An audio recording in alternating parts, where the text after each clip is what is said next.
पिया कहिया ले अइब। पूजा पाठ में हाथ बटइब पिया कहिया ले अइब।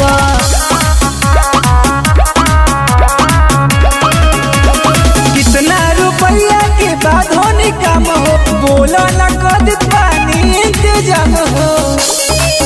शेरवाली से नेहे लगइब पिया कहिया ले अइब।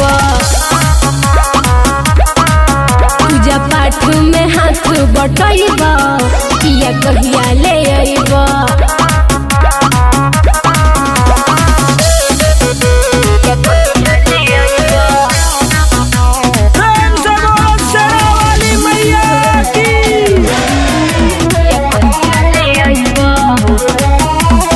इतने तू हम पे कदये है सन हो, जाके ले आ तो पूजा के सामान हो। बोलो न कितना के खर्चा बढ़ानी, यही जा से पेटीएम करा दे तू बानी। ढेर पैसा कमा के कपइब पिया कहिया ले अइब। पूजा पाठ में हाथ बटइब पिया कहिया ले अइब।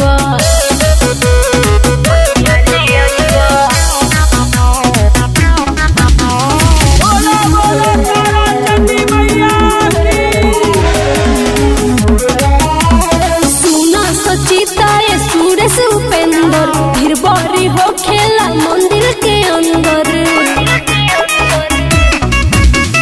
सुना ये धनी आवतानी हम हो, छुट्टी नौकरिया तो बोनई के गम हो। मैं करहुल के माला चढ़इब पिया कहिया ले अइब। पूजा पाठ में हाथ बटइब